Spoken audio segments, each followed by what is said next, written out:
que la recibamos con un fuerte aplauso, por favor.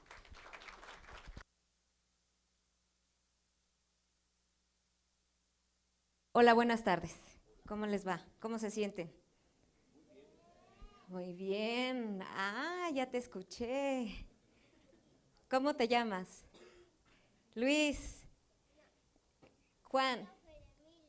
Emilio. ¿Eres oaxaqueño? Muy bien. Y quieres mucho a tu mami, ¿verdad? Porque ya está hora, ¿verdad? Y después de estar aquí toda la mañana. En la mañana me di cuenta que había varias personas que son bilingües, ¿cierto? Sí, ok. Antes de empezar con la parte formal, me gustaría decirles que aunque el texto está escrito en tercera persona, no estoy ignorando que están aquí.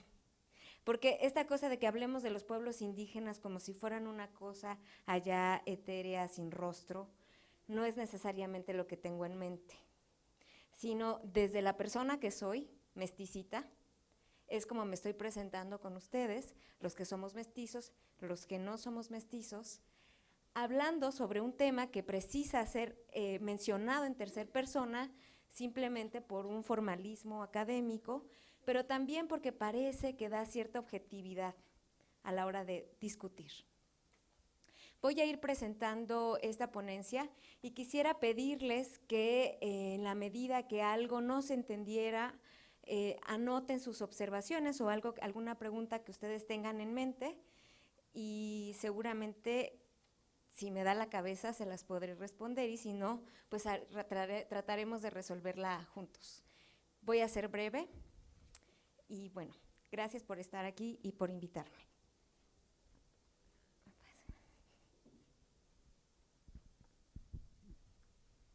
Ok, este trabajo, este título deviene de una de las publicaciones que tengo con el Consejo Nacional para Prevenir la Discriminación.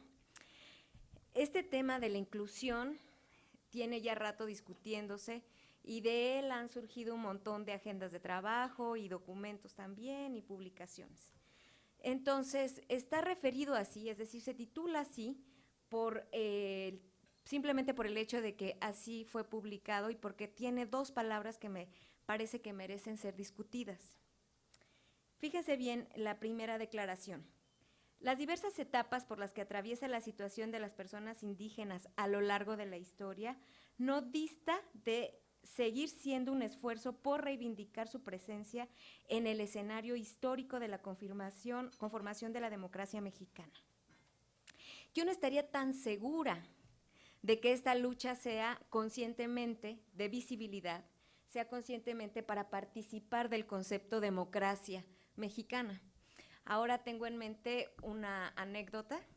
Tuve la fortuna de escuchar un par de entrevistas de los antiguos revolucionarios, de los que quedaban todavía en vida, y este caso era en Morelos, ¿no? Entonces al señor en que entrevistan había estado con los zapatistas. Entonces está narrando cómo es que conoció a Madero en Cuernavaca. Le está diciendo a la historiadora que lo está entrevistando, ¿no? Y estábamos ahí y éramos la bola y entonces oíamos, ¡viva México, viva! ¡Viva Zapata, viva! ¡Viva Madero, viva! Y luego, ¡viva la democracia! Y me pregunta mi compadre, ¿quién es la democracia? Y le respondo, pues ha de ser la esposa de Madero, ¿no? Pero pongo este primer párrafo simplemente por citar lo que está en el discurso, ¿ok? ¿Me podrían ayudar con las...? Ay, qué lindo, muchas gracias. Viene la pregunta, ¿desde dónde hablar de inclusión social y reconocimiento de la pluralidad? Por favor, gracias. Desde la visibilidad de nuestra pluralidad.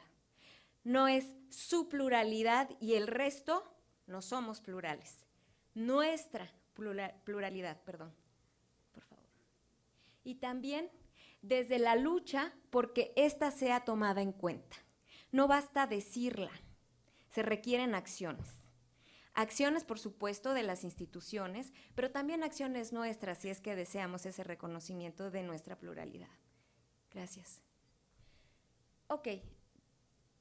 Partamos o partiendo de que la integración tiene una faceta de asimilación que supone una pérdida de la identidad en la incorporación plena a una sociedad que presume o se presume homogénea.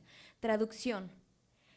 Se cree que en la medida en la que suponemos que todos nos queremos integrar, con nuestras diferencias culturales, con nuestras prácticas cotidianas distintas, con nuestros valores morales incluso diferentes, en esa integración pareciera que se pierde la identidad, o por lo menos eso es a lo que suena el riesgo desde, seguro antes de Vasconcelos, porque se supone que debe de ser una sociedad homogénea.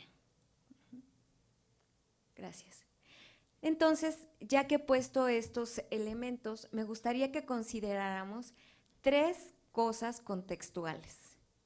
Por favor. La primera, ¿qué sucede? A lo largo del siglo XX, la educación fungió como uno de los elementos integradores de la cultura indígena, a lo que supone la nación, entendiendo por nación un sistema en el cual viven personas que se llaman ciudadanos, y esos ciudadanos comparten, hay diferentes definiciones, vamos a pensar en Eric Hobsbawm, comparten lengua, o sea, no físicamente nada más, sino me refiero al lenguaje, ¿no? Comparten lenguaje, comparten incluso una característica o características físicas, comparten creencias, comparten actividades, mitos, ritos, conmemoraciones, algunas creadas, es decir, algunas inventadas, otras orgánicas. Y eso es lo que permite la constitución de una nación. Y ahí es donde empieza esta necesidad o esta idea de necesidad de inclusión, en principio, como les decía, a través de la educación como un elemento integrador. Fíjense, en la década de los 50, al menos el 15% de la población pertenecía a alguna etnia indígena. Por lo tanto, era una necesidad imperante lograr una integración a la sociedad que ya llevaba conformándose desde finales del siglo XIX, en la cual, desafortunadamente, la población indígena no podía alcanzar el nivel de aceptación para compartir las mismas oportunidades de desarrollo social de la población. Pregunta, ¿las mismas oportunidades? Es decir, ¿tenemos las mismas expectativas y entonces esperamos todos, desde nuestra pluralidad, las mismas oportunidades? Habría que pensarlo. La educación fue una de las herramientas que utilizó el Estado para poder brindar calidad de vida e integración de las comunidades indígenas. El problema fue que el modelo educativo no reivindicaba todas aquellas cosas que las diferentes etnias trataban de no perder. Con el gobierno de Adolfo López Mateos, surgió un proyecto educativo que tenía como finalidad brindar los servicios educativos a todos, dando las herramientas para la formación a los niños y niñas en edad escolar. Esta es sin duda una muestra de que la educación ha sido el instrumento por excelencia que se ha empleado para conformar una aproximación dentro de esta idea del Estado unificado. Sin embargo, no fue hasta el ocaso del siglo XX que la educación o que en la educación se piensa en la integración. Es decir, no es que todos tengamos que ir a la escuela porque todos tenemos que saber matemáticas. No es que tengamos que ir a la escuela solamente para aprender español y escribir español o incluso para interactuar, sino que el espacio de la escuela permitía justamente compartir. En este ejercicio de compartir las diferentes costumbres, ideologías, empieza también la discriminación, es decir, el extrañamiento del otro. Yo no sabría decirle si estoy de acuerdo o no con la discriminación positiva. Es más, voy a precisar, no sé si me gusta el término discriminación positiva porque causa conflicto. Discriminar implica una connotación negativa. ¿Cómo algo negativo puede ser positivo? Suena muy raro. Lo que sí es cierto es que esta noción permite decidir que no quiero ser como el otro y que soy diferente, ¿sí? Diferente no como sinónimo de raro, diferente como alguien que tiene creencias distintas a otros, no solo a otro hegemónico que dice cómo se hacen las cosas, sino a otros que tienen prácticas distintas. Bueno, entonces estas razones fueron suficientes para comenzar a tomar en cuenta los conflictos entre distintas etnias indígenas. Ya hacia la segunda mitad del siglo pasado, suena muy lejos, pero algunos nacimos en el siglo pasado y no se nos hace tan lejano. Retomo, a mediados del siglo pasado, es decir, por ahí de los años 70, la institucionalización se hizo cada vez más, más arraigada. Bueno, hay quienes no, por ejemplo, Emilio nació en el 21, ¿no? Sí, no, bueno, ya es súper millennial, ¿no? Sí hay otros que somos un poquito menos jóvenes, nada más. Les decía que al final empieza una carrera por tratar de institucionalizar cómo integrar a la población indígena a través de la educación. Y hay un apéndice, o pongamos un asterisco. Y uno de los esfuerzos que se hicieron incluso ya iniciado el siglo XXI fue esta educación que es bilingüe, como bien escuché que alguien mencionó. ¿Quién habló? Era una chica. De la educación bilingüe. Ay, es que se oye la voz muy joven, caray. Como bien mencionó la maestra, educación bilingüe no necesariamente implica interculturalidad. Como dijo Mariuma, no porque sepas inglés quiere decir que conoces todos los aspectos de la cultura inglesa, ¿no? Es más, los alumnos que estudian, ¿no?, enseñanza del inglés, porque hay una carrera de esas en la UNAM, en la cual participo, tienen que tomar clases de español para aprender inglés y después tienen que tener unos componentes muy fuertes de cultura y viajar y tal para entender el contexto en donde está inserta la lengua. Bueno, dentro de esos ejemplos, traje aquí una muestra que es un proyecto, es un ejemplo, que se llama Semilla de Palabra. Seguramente aquí algunos profesores lo conocen. Semilla de Palabra lo que hizo fue recopilar historias y canciones escritas por maestros y por alumnos. Más o menos alrededor de 2008, el proyecto constituía ya 61 títulos en 11 lenguas. Les voy a mostrar un video, permítanme.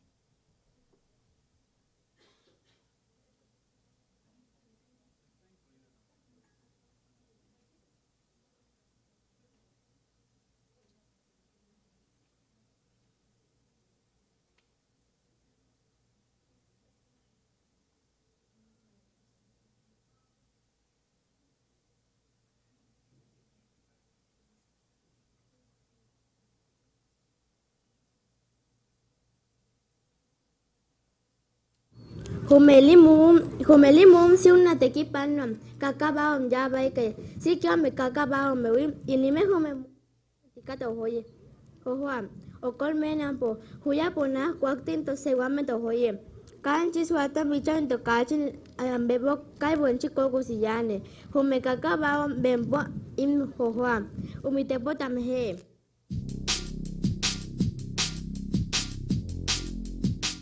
Cábele vena si ye guata, cábele vena si llena que, cábele vena si ye iba y bacta, cábele vena si ye nan que, inika hamutas yo hitoma mikla, yo hita joapo lútula, junulan en ayala, apo junuen junaktela, inim guaminen yo tambay ser way tu ketun hiapsa, junu unin ay.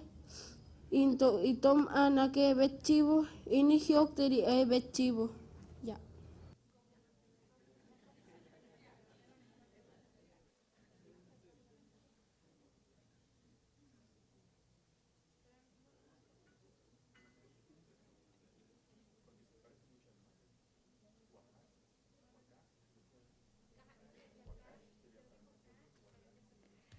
Ok, vayamos al segundo elemento integrador o lo que puedo leer a través de la historia de los elementos integradores que se han empleado, y refiere a la institucionalización como elemento de la inclusión.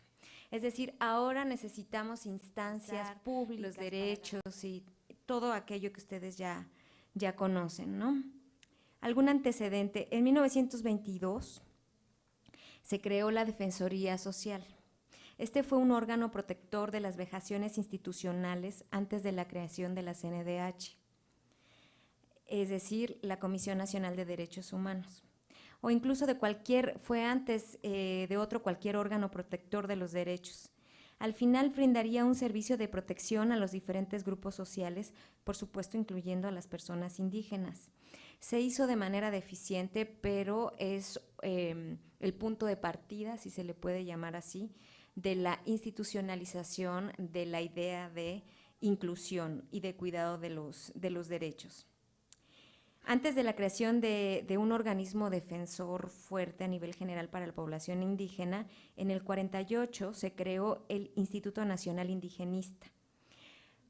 Y voy a hacer mención rápida de las acciones para que ustedes vean en dónde, pensando en lo que ahora prevalece, si ha habido cambios o no ha habido cambios.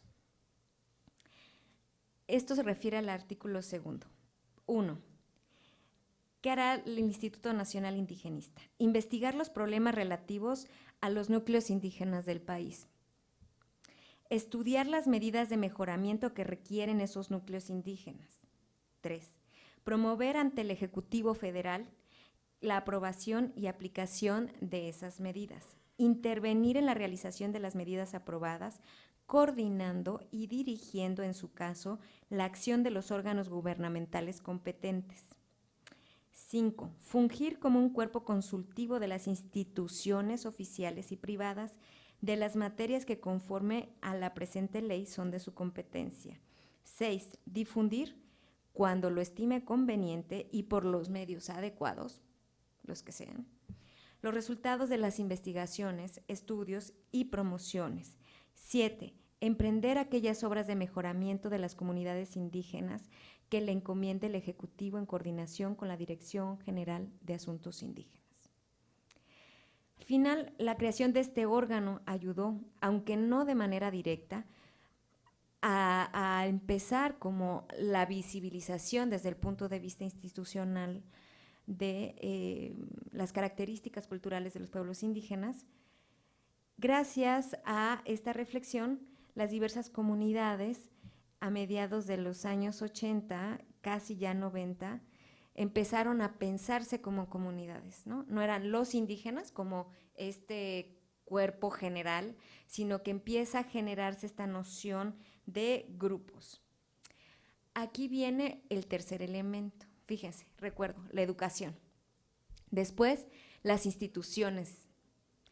Y el tercero tiene que ver con la apropiación, es decir, ahora el otro lado. ¿Cuál es la reacción? ¿O qué sucede con los pueblos? Por favor. Sí, regresar. Gracias. En los años 80, que fueron años de reestructuración, como no había instituciones que de manera fuerte los representaran directamente, o sea, teniendo como propias cabezas personas indígenas, empezaron a surgir órganos autónomos de las diversas etnias en diferentes regiones del país. Tal es el caso de las organizaciones en Chiapas, en la región de la Huasteca, que surgieron como respuesta al freno que les imponían a los indígenas para adquirir tierras, combatiendo así la medida del Estado que adoptó al preferir vender y comprar tierras de particulares, tratando de desmantelar la adquisición de bienes comunales. En esta tónica, varias organizaciones que velaban por sus derechos empezaron a generar círculos de organización cada vez más amplios. Resultado de esta unidad, empezaron a defender no solo derechos relacionados a la tierra, sino que también hubo reestructuraciones, es decir, cómo desde lo que soy puedo empezar a participar o tomar aquellos aspectos o cubrir necesidades que sí comparto con el otro, ahora es a la inversa, ¿no? Con el otro. Así que al final de la década de los 80, como había una preocupación muy importante del Estado, y para calmarlos, por medio de programas como Solidaridad, 1989, se empezó a generar apoyo para estos grupos de manera homogénea, ¿no? Y también se empezó a asignar recursos para ciertas comunidades con proyectos específicos, agrónomos, en general para el ámbito de la agronomía y estoy pensando en los animales. ¿Cómo? Ganadería, gracias. Sí, perdón. Es que esta cosa de desmanearme me afecta a la neurona, disculpen. Entonces, a partir de esto empieza a gestarse una suerte de clientelismo que no es exclusiva de los pueblos indígenas, eso sí hay que decirlo. No es exclusiva de los pueblos indígenas, sino que tiene que ver con la relación que a veces la ciudadanía establece con el Estado. Al final, terminada la década de los 90 y en la entrada del tercer milenio, se intentó de nueva cuenta hacer modificaciones, porque ya había habido un antecedente de un conflicto armado que generó que propuso hacer modificaciones a la Constitución. No sé si ustedes lo recuerden, un movimiento chiapaneco. ¿Cómo? Así es, ¿no? Bueno, al final fue que a partir del 2001, en materia indígena, se empezaron a trabajar 8 puntos relativos. Viene el listado, ¿no? Decidir sus formas internas de convivencia, o sea, ¿se acuerdan de la parte institucional que implicaba primero analizar, estudiar, autorizar, dar programas? Bueno, esta vuelta lo que se propone después de los acuerdos es decidir sus formas internas de convivencia, aplicar sus sistemas normativos en regulación y solución de conflictos internos con respecto a las garantías individuales, elegir con normas tradicionales a sus autoridades y representantes comunales para ejercer sus formas de gobierno interno, preservar y enriquecer sus lenguas, cultura e identidad, acceder con respeto a los derechos de propiedad, al uso y disfrute de los recursos naturales en las tierras que ocupan las comunidades. Y un penúltimo general, elegir representantes comunales ante los ayuntamientos municipales. Y por último, tener acceso a la jurisdicción del Estado, considerando sus prácticas o especificidades culturales y con la ausencia de intérpretes y defensores con conocimiento de la lengua y la cultura. Yo no sé si esto tenga que ver con interculturalidad ni con el reconocimiento de multiculturalidad. Lo cierto es que sí hay una idea más amplia de visibilización del otro, en términos de que es distinto a mí, permitiéndole ser como es. Los resultados de estos elementos ustedes los conocen y los han vivido, no tengo que venir a contárselos. Con lo que sí me gustaría cerrar es con una experiencia que tuve aquí en Oaxaca. Cuando estábamos planteando el tema de las mesas, me decían, bueno, ¿por qué no hablamos de las aportaciones que han hecho los pueblos indígenas? Y entonces pensé, bueno, para mí sería muy difícil hablar en general de las aportaciones. Lo que sí les puedo decir es lo que me han aportado a mí. He venido a Oaxaca por más de 5 años a hacer investigación antropológica relacionada básicamente con tecnología, y hace 1 año y medio vine a Thalía de Castro. ¿Ubican Thalía de Castro? Bueno, está en la Sierra de Juárez. Resulta ser que Thalía de Castro fue una noticia internacional. Salió en la BBC, bueno, en cualquier cantidad también de medios nacionales, a resultas de que decidieron tener su propia telefonía celular en su lengua, con un modelo replicable. La historia se las voy a describir brevemente porque seguro ustedes pueden buscar en internet y se van a encontrar varias notas, incluso del New York Times. En Thalía de Castro hay, como lo habían dicho en la mañana, una radio comunitaria. Y se suelen tener reuniones de radios comunitarias indígenas de cuando en cuando para generar agendas.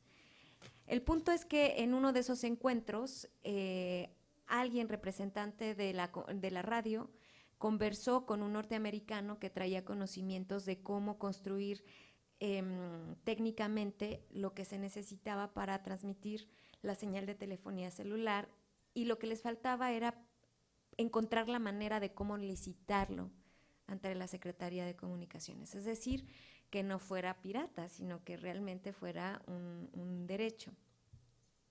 Para no hacerles el cuento largo, lo lograron, y entonces ahí fue cuando vino el despliegue, el boom. ¿Por qué? Porque la premisa y muchos de los encabezados de los periódicos decían que Thalía de Castro le había ganado a Telcel, ¿no? Que le había dado una bofetada a Carlos Slim, porque no les habían querido instalar la telefonía celular por la cantidad de personas que habitan en la comunidad. Al final se logró instalar esta red de telefonía celular. Es una red que cuesta al mes 30 pesos, que eso les da derecho a tener llamadas locales y mensajes gratuitos, y no recuerdo bien si el minuto a Estados Unidos está en una razón de 5 pesos. Esa misma red la gestiona el propio pueblo a través de su comisión de comunicación, que es la misma que lleva la parte de la radio comunitaria, y ese modelo se replicó. Toda esta historia es porque no voy a hablar de Thalía de Castro, sino voy a hablar de Yeviche. Sí, por favor. ¿Ubican Yeviche? Es todavía más arriba. Es que queda arriba de las nubes. Eso es lo que les puedo decir, ¿no? De lo que viví, queda arriba de las nubes. Está situado en el museo, en el municipio de Tanetse, ¿cómo? ¿Sí? Tanetse, de Zaragoza, ¿no? Y tiene 515 habitantes. Bueno, pues un habitante de la comunidad, que hoy es líder, se fue a estudiar a Chapingo. Entonces aprendió en Chapingo y se regresó. Y se encontró a la gente de la radio comunitaria y dijo, yo también quiero mi radio comunitaria. Entonces le pasaron la radio y le enseñaron el modelo y la puso. Después, oigan, ¿y no hay manera de que yo podamos tener aquí en el pueblo la telefonía celular? Sí se puede. Y entonces lo instaló en su casa con un carrizo. O sea, la antena está montada en un carrizo.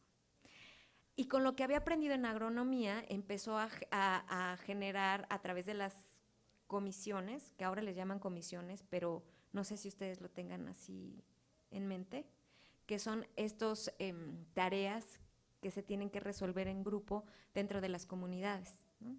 Se vive bajo las reglas de las comunidades. Y empezó a utilizar la radio comunitaria para hablar de los ciclos de riego, para hablar de los ciclos de cultivo, para invitarlos a que tomaran clases de computación, y el que les enseña la computación a los habitantes es un niño de 15 años que está además muy feliz de ser el rey de la tecnología. Y nos invitó a ver la cabina, porque en donde tiene la radio comunitaria tiene también lo de la telefonía celular. Es una investigación que duró algo, entonces no pretendo ni torturarlos ni aburrirlos. Quisiera tomar solamente un pequeño fragmento de la reflexión que él hace de cuando como pueblo, un pueblo de costumbres indígenas, accede a todos estos recursos que son propiamente del otro lado de la moneda, de la otra cara de la cultura, ¿sí? En un momento se los...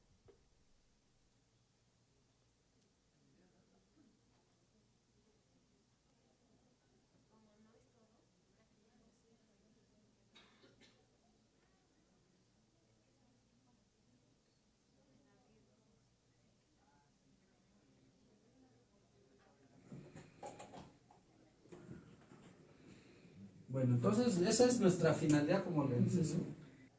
¿Sí? Esos 10 pesos van para ello. Por eso yo no le he puesto esto diferente. Yo no le he puesto esto diferente. Esto es un patrimonio propio, pero todo lo pagan. Un salario. Es que también es uno de los principios de la gente se pierde la cuestión del tener. Y eso del tener también se pierde su sentido de la vida porque no vive. Entonces, si con eso la sigues siendo, tienes un ahorrito para tu familia, para tu futuro hija, pues ya, ¿no? ¿Para qué? Si ya no sigues y comparte con ese excedente que tiene, tiempo, conocimiento, o si tienes recursos, recursos. O sea, no es nomás compartir recursos, sino tiempo, tu alegría también, ¿no? O sea, cosas que a ti te sobran, dárselas a los que no tienen. Nosotros solamente así podemos salir de esos problemas. Entonces así está esto, no sé si hay preguntas. ¿Qué tan ¿De dónde viene este fragmento? Viene de, él nos está enseñando, como ustedes vieron, pues todos los recursos que tiene ahí, cómo lo opera. Y la reflexión que hace es que, bueno, pues en la medida en que tienes más, quieres más, porque dice, bueno, si yo cobro 50 pesos por la telefonía celular, me lo dan. Y en cierto sentido sería justo pagarlo porque estoy dando el servicio con patrimonio, es decir, con sus cosas. Y por eso después dice, bueno, es que en realidad lo que importa aquí es compartirlo. O sea, puede compartir él su patrimonio con la comunidad, incluso sosteniendo el precio de 30 pesos al mes por el servicio, porque también puede compartir otras cosas, que es el tema de pues, la familia, es los afectos. Ahora voy a hablar, como les dije al final, como les dije hace rato para cerrar, pues cuáles son los aportes, ¿no? Bueno, ¿qué me ha dejado a mí? Una enseñanza de cómo vivir en comunidad. Y realmente estuve poco tiempo, pero sí esta sensación de que los niños son de todos, que no es algo que yo esté inventando, sino que no son de todos.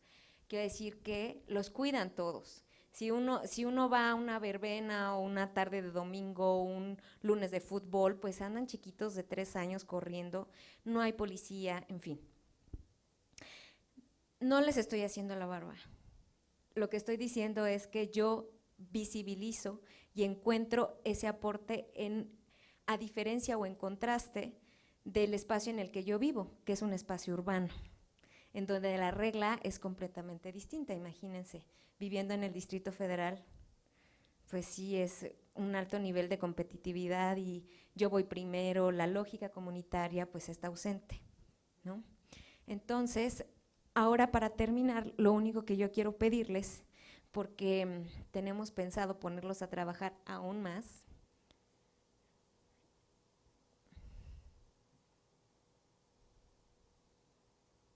ay, qué tonta.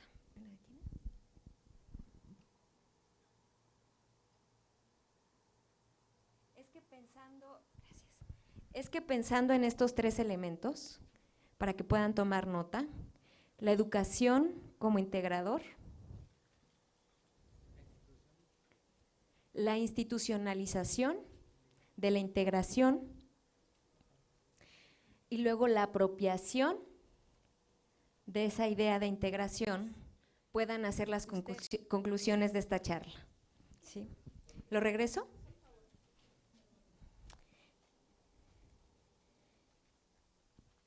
Lo vuelvo a repetir. La educación como elemento integrador,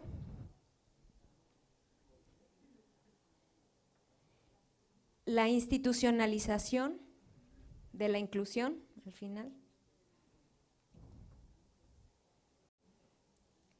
y por último, la apropiación de la idea de inclusión. No es una pregunta, lo que yo les pido, por favor, es que ustedes concluyan la charla reflexionando sobre lo que hemos platicado. Muchas gracias.